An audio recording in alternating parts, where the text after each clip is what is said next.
மகாநதி இன்னைக்கு episode promo ஒன்றில் பார்த்தீங்க அப்படின்னா காவேரி வந்து காஃபி குடிச்சிட்டு இருப்பாங்க. அப்போதைக்கு விஜய் வந்து காவேரி கிட்ட வந்துட்டு, காவேரி ஏன்னா ஆஃபீஸ்க்கு வரியா அப்படின்னு சொல்லிட்டு கேட்குறாங்க. அதுக்கப்புறம் காவேரி வந்து சொல்கிறாங்க, 10 நிமிஷம் வெயிட் பண்ணுங்க, நான் கிளம்பிட்டு வந்துடுறேன் அப்படின்னு சொல்கிறாங்க.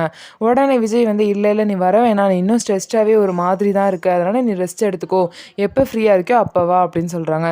சரி அப்படின்னு காவேரியும் சொல்கிறாங்க. அதுக்கப்புறம் பார்த்தீங்கன்னா விஜய் வந்து காவேரி கிட்ட சொல்கிறாங்க, நானும் குமரனும் வந்து பர்ச்சேஸ் பண்ண போகிறோம் ட்ரெஸ், அதனால் கொஞ்சம் லேட்டாக தான் ஆஃபீஸ்க்கு போவோம்னு சொல்கிறாங்க. வந்து ட்ரெஸ் பர்ச்சேஸ் பண்ண போகிறீங்களா, ஏன்னா எங்கள் மாமா வந்து உங்களுக்கு கூப்பிட்டாங்களா அப்படின்னு சொல்லிட்டு காவேரி வந்து கேட்குறாங்க. இல்லை இல்லை, நான் தான் குமரனுக்கு வந்து ட்ரெஸ் வாங்கி கொடுக்க போகிறேன், இந்த மாதிரி குமரன் வந்து இப்போ உள்ள மாதிரி ட்ரெண்டியாக ட்ரெஸ் பண்ணணும்னு ஆசைப்பட்றாரு அப்படின்னு சொல்லிட்டு விஜய் வந்து காவேரி கிட்டே சொல்லுவாங்க. உடனே காவேரி வந்து விஜய்கிட்ட சொல்லுவாங்க, இல்லை இல்லை, நீங்கள் அதெல்லாம் வாங்கி தர வேணாம், எங்கள் அக்காவுக்கு தெரிஞ்சால் ஏதாவது தப்பாக எடுத்துப்பா அப்படின்னு சொல்லிட்டு காவேரி வந்து சொல்கிறாங்க. உடனே விஜய் வந்து, ஏன் நான் வந்து குமரனுக்கு எடுத்து தரக்கூடாதா, ஏன் இப்படிலாம் பேசுகிற, இந்த மாதிரி அவர் அன்றைக்கி வாக்கிங் போகும்போது இந்த மாதிரி சொன்னார், இந்த மாதிரிலாம் ட்ரெஸ் போடணும்னு எனக்கு ஆசையாக இருக்குன்னு சொல்லிட்டு இருந்தார், இந்த மாதிரி அவருக்கு காசு இல்லை அப்படிங்கிறனால நான் வாங்கி தரணும்னு நினைக்கல, இந்த மாதிரி அவருக்கு எக்ஸ்ப்ளோர் பண்ணணும்னு ஆசை இருக்குது, ஆனால் அது எப்படி பண்ணணும்னு தெரில, அதனால நம்ம கைட் பண்ணால் அதுக்கப்புறம் அவர் வந்து இப்போ உள்ள ட்ரெண்டுக்கு ஏற்ற மாதிரி அப்டேட் ஆயிடுவார்னு சொல்லிட்டு விஜய் வந்து காவேரி கிட்ட சொல்கிறாங்க.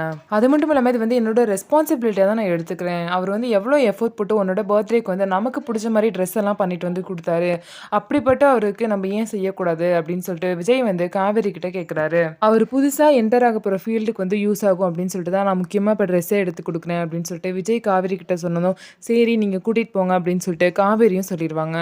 அதுக்கப்புறம் விஜய் வந்து காவேரி கிட்ட இந்த மாதிரி கால் பண்ண அட்டன் பண்ண, என்னை அவாய்ட் பண்ணாத அப்படின்னு சொல்லுவாங்க.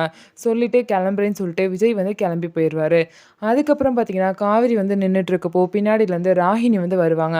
ராகினி வந்துட்டு, என்ன காவேரி ஒரே ரொமான்ஸாக இருக்குது, இதெல்லாம் கிடைக்காது அப்படின்னு சொல்லிட்டு தான் இன்னும் இந்த விஷயத்த வந்து வெளியே சொல்லாமல் உள்ளேயே வச்சுட்ருக்கியோ அப்படின்னு சொல்லிட்டு காவேரியை பற்றி கேட்பாங்க. நான் வேற இந்த விஷயத்தில் எப்போ இறங்குவேன்னு தெரியல, எனக்கு வேற இன்றைக்கே இறங்கிடலாம் அப்படிலாம் தோணுது, அதனால் பார்த்துக்கோ, நான் எப்போ வேணாலும் சொல்லலாம் அப்படின்னு சொல்லிட்டு ராகினி வந்து காவேரி கிட்ட சொல்லிட்டு போகிறாங்க.